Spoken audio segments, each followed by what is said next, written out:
Lightning like Steve McQueen. I'm in the fast lane when the light turns green. And I built tough, I ain't nothing but grit. Cause I made rugged blood, sweat, and spit.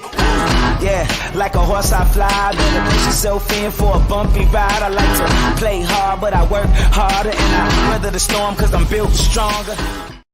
What is up, ladies and gentlemen? We are back. We are live. It is the Freight Coach Morning Show, the top morning show in transportation, coming to you guys every single weekday, 8:30 a.m. Pacific, 10:30 Central, to break down some industry headlines and, most importantly, provide some actual insight into what you can do with all of this information.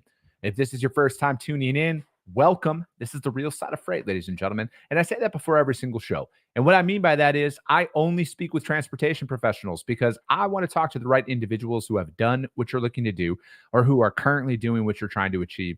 So you could take that information, apply it, utilize it, and see a meaningful difference in your business and your life. Tracy St. Clair over on YouTube. Good morning. Corey Buchan, TGIF, everyone. He's also over on YouTube. And I'm really going to say this every single day until everybody goes over to YouTube. But I'm starting to migrate all of the people who watch on LinkedIn and Twitter and Facebook to go over to YouTube and start and just look for the Freight Coach on there. If you guys want to tune in live, because that is what I have been told has exponentially the best streaming quality that is out there.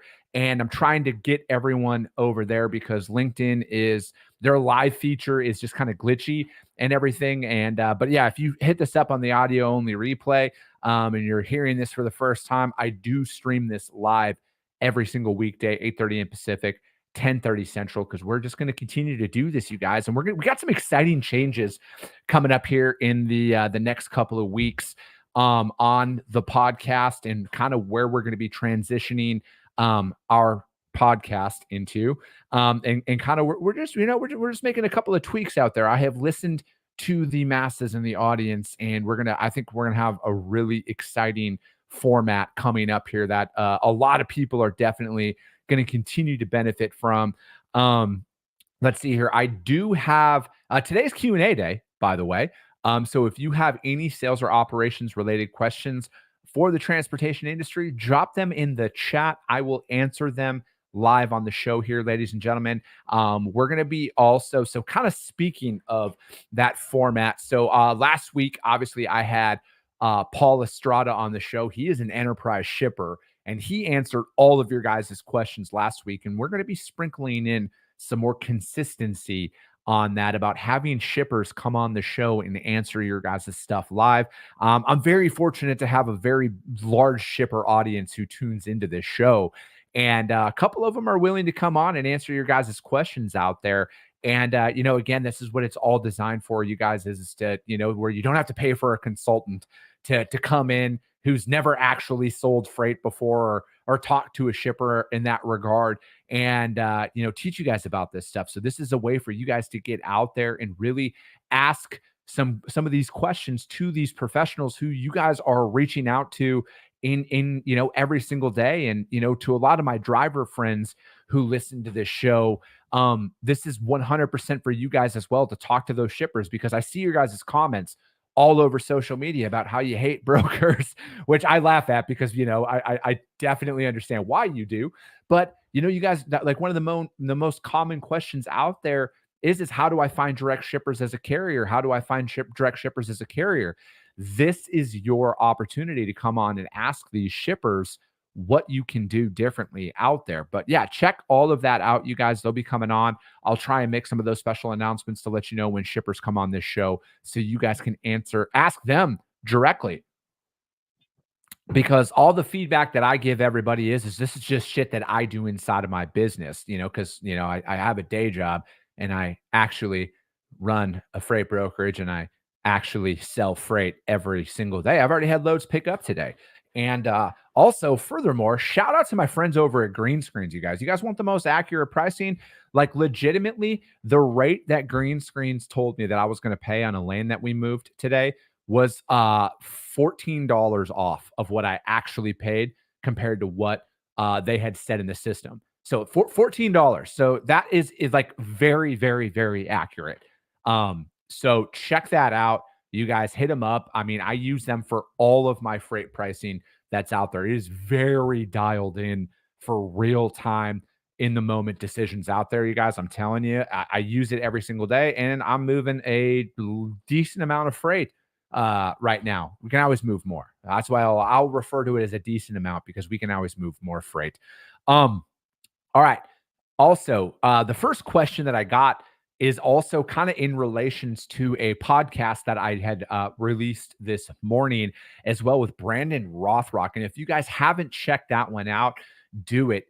We talked about fitness for trucking. And this was kind of in line with the first question that I had got out there, because like, shout out to my man Mike Lombard. He's kind of really, him, which is I'm Mark Manera, excuse me. I can't believe I just drew a blank on Mark's name.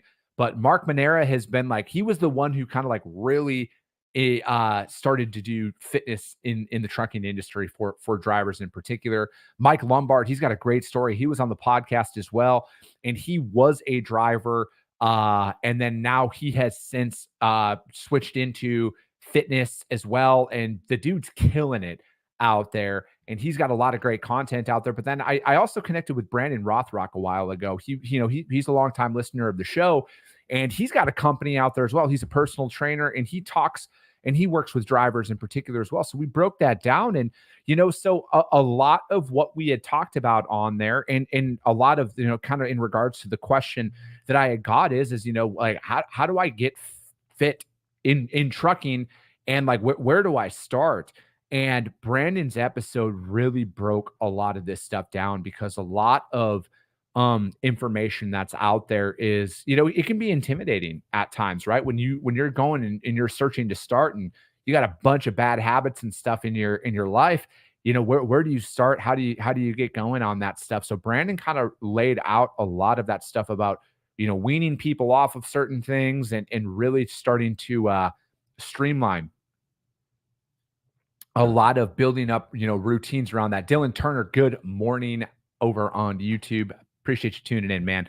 But, I think I only talk about like my fitness journey in particular, because like, I'm not a personal trainer. I'm just a fucking regular guy who was sick of being fat, really, when it boiled down to it. I was sick of being fat. I was sick of being in pain all the time.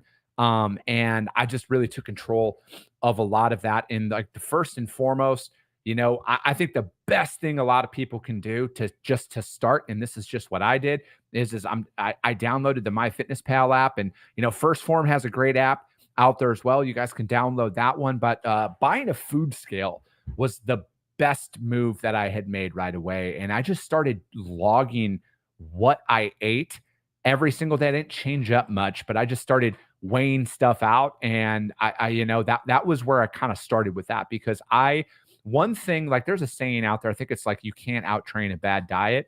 And I truly think that that's one of the biggest things that I worked on out there, and anybody can control, right? Like I love shitty food just like the next person, right? Doritos, fucking sign me up. Puff Cheetos, fucking get some, like that, but it's also like the worst shit for you that you can put it out there. But I look at it as, I stopped telling myself, and this was recent, I stopped telling myself I was on a diet.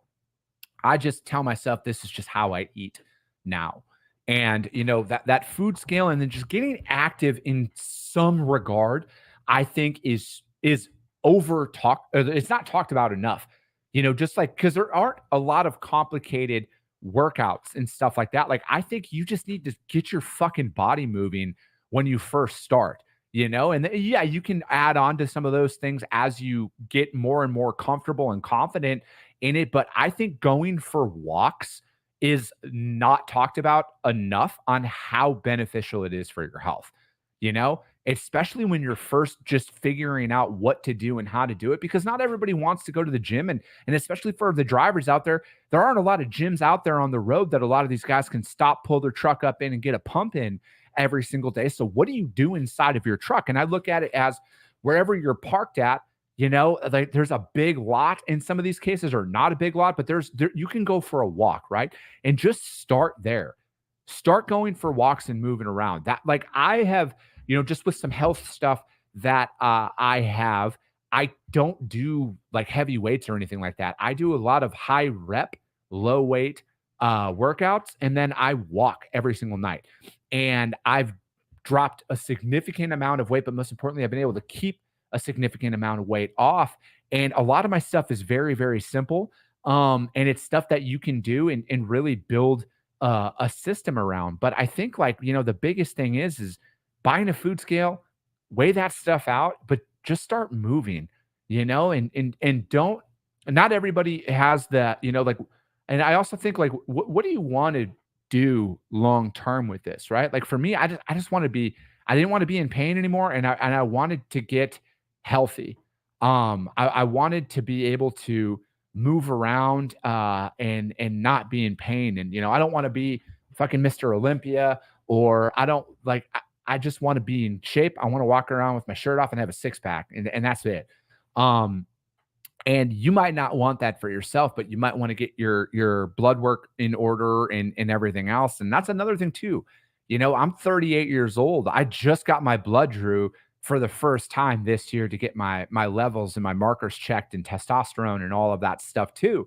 No, I'm not on or testosterone, but I think that going and getting a physical and getting those things done, and I don't think, again, I'm not a doctor. Don't take this as me telling anybody what to do or what not to do, but I don't think that pills are the answer for everything. I truly think if you're meeting with somebody, a doctor in particular, and their first thing isn't to look at your diet and see what you can clean up, and their first remedy is, here, just take this pill, I think that's a fucking bad advice.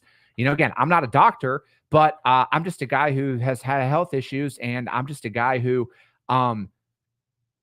took control of what I ate and got active, and it's helped out, right? And so go get your shit done and do that. And I think like that's where you need to start. And then, I think like for me, sugar is the enemy. I know it's great, but fortunately I have something that doesn't allow me to eat sugar anymore. So that kind of helps out with that. But I think like just starting somewhere is getting your body moving is an overlooked remedy to get out on your journey, because it is intimidating when you're overweight and you don't know where to start and what to do. But I think just going back to those primitive activities that our ancestors did for tens of thousands of years of just walking around and moving, I think there's a lot of benefits that does that. But Eric Tate says, kudos, it takes the mental shift to get started and continue this mentality to keep it up. Yeah, man, the results definitely keep that going. But I really think it's like discipline is really what it boils down to. That's why I'm such a fan of 75 Hard in the Live Hard program. I'm on Live Hard right now, and I post about it on my Instagram. On that, I'm on phase 2 of that. So there's 75 Hard, phase 1, phase 2, and phase 3 that you complete in the Live Hard program. But the next question I actually got was about systemizing your day, and I've just like I don't write shit down. So any of the real SOP and systems people out there would be like, oh, if you don't write it down, it's not real. I've built systems around literally everything that I do. It doesn't matter if I'm on the East Coast, Central Time, or home here in Arizona. I follow my exact same routine every single day. I eat the same foods every single day because, at this point in my business, I'm not in a position to take time off or anything like that. Like I work when I'm on the road. And mainly the travel that I do, I go out and I see customers and I, or the trade shows and stuff that I go to. I build systems around my day so I can make sure I get my shit done every single day. Like my first hour of my day has everything to do with business development. Okay. That is what I do. As soon as I sit down, I hit up and do all of my sales work right away. So I know for a fact I got my outreach in. Because at this point in my business, like I need revenue, right? I got to keep that driving. I got to get my touches in, and I got to keep that going no matter what. And then I go about my day. I'll do all my, I'll reach out to all my current customers. I will check on all my daily shipments that I got, my pickups, my deliveries, and everything else. And then I'll continue to do that throughout the day. And I just don't miss from that. So I think like a lot of it is just it's really controlling your controllables. and not letting yourself get into excuses about if you're doing this or doing that and, oh, that can wait. It can't wait, and I think like building a system around it. And then what comes with that is the discipline to do these things every single day. And it is that accountability of holding yourself to those standards. So you are making your calls, you are sending your emails, you are doing your site visits, you are doing your follow-ups and everything else. Because if you don't, and you let that stuff slide, somebody doesn't miss, and I'm working really, really hard to build that up, to not miss on those days. And I actually just started working. I told a buddy this yesterday when I was talking to him, but I'll talk about this. I'm going to be working with a sports psychologist here as well, to really help, because just like with everybody, you guys, I have those mental battles too. I have that bitch voice in my ear telling me not to do stuff. Don't go for that workout. Don't go do this. Don't read. Don't drink your water. I have that every single day. And I'm going to be working with somebody to help me really fucking break through a lot of those things. Because like, again, there's the real side of entrepreneurship it's not easy. It's more mentally taxing than anything, because the results take a lot of time. And I think one of the things is building up a system around your day and following that system every single day. Even on weekends, like, I follow this stuff. I live a very, from the outside perspective, I live a very boring life, but I live the best life possible, in my opinion, because I know what I'm doing today is going to pay off eventually. And that's what it is. This is a long-term thing for me, and that's what I'm going to do. Next question I got was about achieving customer loyalty, standing out in a crowd. And like, how is it done? I also had another first this week in my business. I had my first referral shipment that I had completed, right? So a customer of ours that we've been working with now for a year and a half, they recently introduced us to one of their people through a referral, and we were able to pick up a shipment through that. That took like 18 months. And, again, just because you hauled a shipment for somebody doesn't mean that they're just going to continue to give you any more freight. Like, it takes a lot of work, right? And I think that it's so much deeper than just like, what can you get me? What's your price going to be on this load? Than most people think. A lot of people stop at that surface level and they're like, oh, well, I'm quoting and I'm picking up on time. Why don't they give me more business? Why don't they do that? And for me, it's like, because you're not going above and beyond in those instances. You do need to look and see what areas can you find improvements? How can you suggest improvements to their business, and how can you deliver upon that, right? I believe in an over communication methodology. And I know a lot of people out there say that they, communication. I fucking send so many updates on shipments. I go above and beyond. At least, well, I just do what I consider normal, but apparently this is above and beyond. I will always call ahead. Shippers, receivers, I will verify literally everything. I don't care if I deliver into a place multiple times. I'm still calling there to ensure that, hey, is it first come, first serve, normal operating hours that day? Are we good? What does that look like? And I will follow that process every single time, and I will keep my customer involved, because a lot of the freight that I move, I pick up from a third-party warehouse and I deliver to my customer's customer. My customer's not on site in a lot of these instances. So I got to keep multiple people informed. And then on top of that, there's a driver involved in that. There's dispatchers involved in that. And you need to build that up, and you need to build up that closed loop of communication to go about that. You need to document everything. You don't just, I don't take anything at surface value in this industry at all. I will always double check and triple check information that is out there, because if I don't do that and then there's an issue, that's my fault, right? It's not my customer's fault. It's not the carrier's fault. If you're a broker, you're accountable for that shit. As soon as your customer sends you that rate confirmation, as soon as your customer sends you that PO, you are accountable for everything at that point. It's not the driver, all right? It's not the driver. It's you as the broker. So when you work with me, whether it's a driver or a customer, as soon as you send me that load, I'm calling literally every party that's involved in that. I am double checking every information, and I'm keeping all parties involved, and I'm keeping all parties informed of that, unless they explicitly say, when I'm scheduling or talking to them, if the receiver's like, hey, we're first come, first serve, I will ask them in that moment, do you require me to give you a 24-hour heads up on when the truck's going to arrive? Do you require me to send you an update that morning on the delivery? And if they're like, no, not at all, these are our hours. When the drivers show up, we get them offloaded. That's the only time I won't follow back up with them and let them know. But more times than not, with a lot of these facilities that are first come, first serve, they appreciate a heads up. They appreciate that, hey, that shipment's loaded. It's going to be there in 2 days. And then on the day of delivery, they appreciate that, hey, this product's coming, this PO's coming in today. Just wanted to give you a heads up. In my experience, I have found a lot of our receivers get a lot of value in that. Same thing. As soon as we find all of that information out, well, we do this before we even tender the loads over. But I even after I tell the driver or the dispatcher that like if that shipment's first come, first serve, or if there's an appointment time, I'll follow back up with them after I send them the rate confirmation. Hey, just an FYI, this is how this is going to be. This is your site contact. This is the PO. This is the piece count. I do that every single time, you guys. I built a system around that. Again, back to systemizing your day. And I think doing that repeatedly, day in and day out, that is where customer loyalty starts to get. That's how you separate yourself out there, because anybody can quote a load, send in a truck, and have that happen. Very few people go above and beyond out there and really take things to that next level about ensuring that everything is going up. Because ultimately, you guys, we are more times than not, we're delivering to our customer's customer, right? You are a direct reflection of them to their customers. How you handle that interaction pays off for your customer, right? When's the last time you thought about that as a broker? Or are you just thinking to yourself, I just got to make a couple $100 on this load. I don't give a shit what happens.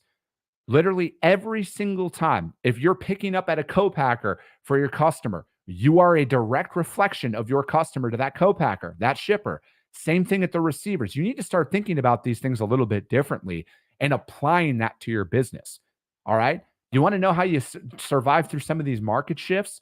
You go way below surface value of your expectations, and you deliver upon that every single time. All right. I want to develop such a consistent level of success with my carriers and my customers that we are the broker of choice to them, because it's going to come a time, you guys, it is going to come a time where it's going to be a very challenging freight market for brokers. Very challenging. What you are doing today, how you are handling these situations today, how you're treating your carriers today will determine if you are able to execute when this market shifts. Because there's already talk about, oh, the market shift is here. We're the first to report on this, which again, more people are more concerned about being the first than to be right. Because then they can say, oh, I said that 2 years ago. Well, anyways, this market is not going to shift in brokers' favors.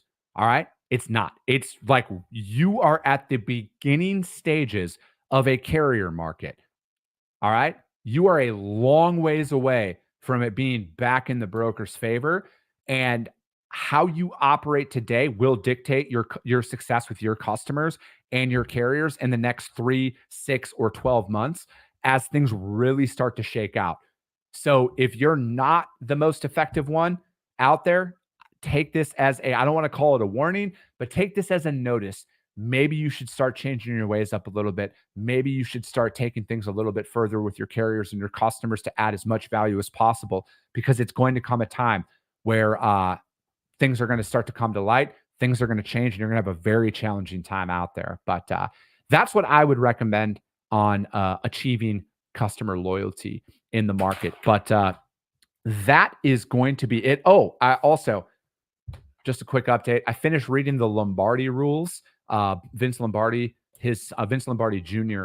Wrote this book about some just things that Vince Lombardi, the legendary Green Bay Packers coach Vince Lombardi, used to follow out there. It's a great read. It's an easy read, but there's a lot of practical information inside of that book that I would highly recommend a lot of you picking up and applying into your business out there. But that will be it. I got guests. I think I got guests literally every single day next week on the live show, you guys. And yeah, we're going to be doing this. We're going to be breaking things down. And as always, you guys, if you guys got value in what you heard, subscribe to the show, you guys. Rank it on iTunes and Spotify. If you think I gave 5 stars, rank it. It just helps get it out there, you guys. It helps springboard that out there, because if you see value, people in your network are going to see value as well. I appreciate you guys. I love you guys. and we'll be talking to you soon.